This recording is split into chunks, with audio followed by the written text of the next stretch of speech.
Et bonjour, ici Sébastien pour Ciné Techno pour une nouvelle critique cinéma. J'ai été voir le film à 5 pieds de toit en salle dès le 15 mars 2019 et c'est distribué par les films Civil. C'est un drame romantique pour adolescents dans lequel une jeune femme, une jeune fille de 17 ans est atteinte de fibrose kystique et elle doit vivre quasiment la majorité du temps dans, dans sa chambre, dans sa salle, dans sa chambre d'hôpital à cause des soins qu'elle doit subir et, disons, toutes les complications que la maladie engendre. Et elle va rencontrer Will, qui est un autre jeune homme de son âge qui arrive à l'hôpital et qui a la même maladie qu'elle. Une relation va se construire entre eux, puisque Will, au départ, est un petit peu rebelle, il est réticent à, à vouloir prendre ses médicaments, à suivre tout ce que les médecins lui prescrivent. Et de son côté, Stella, la jeune fille, elle est vraiment by the book sur tout. Tout doit être très bien placé, très rangé, tout bien organisé. Et on pourrait dire un genre de clash entre les deux personnages de ce côté-là. Mais lorsque Will va finir par décider de se prendre en main, ben, il va y avoir une relation qui va se bâtir entre les deux personnages. C'est un film qui m'a touché un peu, qui est venu toucher une petite corde sensible, pas nécessairement par la maladie, par la fibrose kystique, mais plus parce que oui, ma femme a des problèmes de santé qui sont pas, comme je l'ai dit, sont pas reliés, c'est pas les mêmes types de problèmes de santé, mais ça l'amène à un côté que la maladie peut priver les gens de choses qu'on prend pour acquis quand on est en santé. Et c'est ce petit thème-là qui est venu me chercher dans le film. Au niveau de l'histoire, ça commence quand même bien pour ceux qui ne connaissent pas la maladie de la fibrose kystique. Le personnage de Stella va, via son vlog, va tout nous expliquer un peu c'est quoi ses étapes au quotidien, c'est quoi la maladie en tant que telle. Je trouvais ça intéressant qu'elle prenne le temps de bien mettre en contexte sa situation. Parce qu'elle fait ça via son vlog qu'elle a sur Internet. Et la suite va se concentrer davantage, peut-être en délaissant un petit peu ce côté-là, elle va se concentrer vraiment sur la relation entre Will et Stella. Vraiment deux personnes un petit peu aux personnalités assez dépareillées.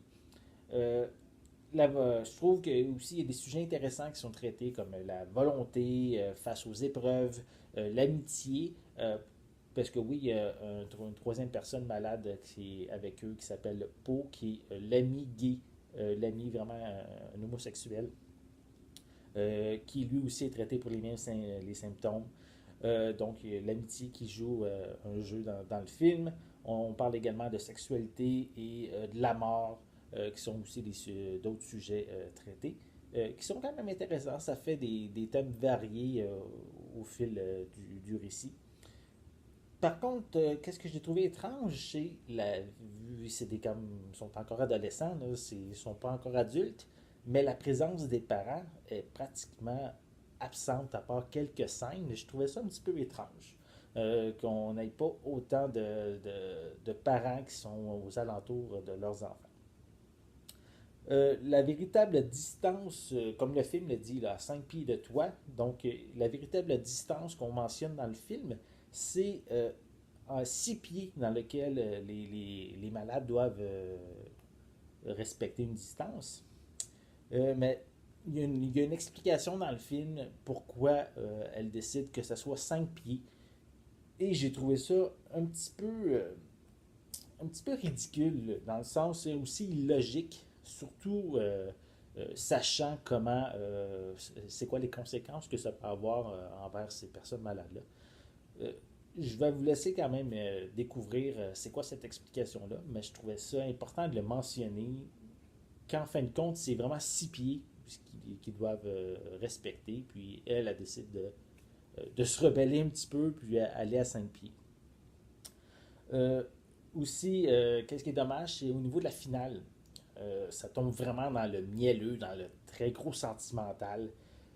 Et encore, avec la situation qui est vécue par les protagonistes, je trouve ça même impossible à voir à l'écran ce genre de cette situation-là. Euh, je veux quand même vous le laisser un petit peu caché comme information. Je préfère que vous le découvriez vous-même en regardant le film, mais c'est un petit peu moyen comme final. Au niveau de la réalisation de Justin Baldoni, je l'ai trouvé bien intéressant, bien rythmé, c'est pas ennuyant. Même la caméra, elle demeure vraiment en mouvement, puis elle évite la claustrophobie, euh, puisque l'ensemble du film se passe dans un hôpital, dans les couloirs de l'hôpital. Et ça aurait pu être monotone, mais non, c'est bien rythmé, c'est intéressant de ce côté-là. Ensuite, on a au niveau des personnages, on a Ellie Lou Richardson, qu'on avait vu auparavant dans le film 17 ans sérieusement. Je trouve que c'est une excellente actrice. Elle capture la façade stoïque et la bravoure de Stella, tout en exposant aussi la terreur à laquelle elle doit faire face au quotidien à cause de sa situation médicale. Pour le personnage de Cole, l'acteur plutôt, Cole Sprouse, qui interprète Jughead dans la série Riverdale, euh, lui, de ce côté-là, il ne démontre pas aussi facilement aux spectateurs ses inquiétudes. Je trouve que c'est moins fluide comme personnage, comme démonstration de la situation dans laquelle il se sent. C'est moins intéressant.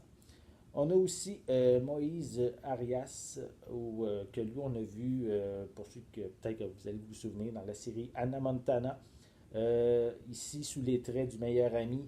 Il y a des bonnes scènes quand c'est des moments plus sérieux et c'est moins efficace lorsqu'il essaie d'être un peu plus humoristique. Mais dans l'ensemble, les personnages vont quand même bien. Là. C'est pas une catastrophe là, comme acting au niveau des acteurs. En gros, je vais lui donner la note de 7 sur 10, principalement par le sujet, comme j'ai dit au début, qui me touche personnellement, qui est venu me chercher, oui, de ce côté-là. Si vous êtes du type à brailler durant un film, je vous invite à amener des Kleenex, des mouchoirs, parce que oui, il y avait plusieurs personnes dans la salle qui versaient des larmes avec les différentes situations qui se passent dans le film. Donc, un film que je vous invite à aller voir quand même, là, 7 sur 10. Ça vaut quand même la peine, un petit film romantique euh, qui, peut, euh, qui peut être intéressant à aller voir en couple. Donc, j'espère que vous avez aimé cette critique de À 5 pieds de toi. Si c'est le cas, n'hésitez pas à mettre un pouce en l'air, à laisser des commentaires. Est-ce que vous avez vu le film? Si c'est le cas, laissez-moi savoir qu'est-ce que vous en pensez. N'oubliez pas non plus de vous abonner à ma chaîne en cliquant sur le petit logo qui est juste ici. Ça va vous permettre d'être à l'affût de mes prochaines capsules. En attendant, je vous souhaite une bonne journée, une bonne soirée. Je vais être de retour très bientôt. À la prochaine.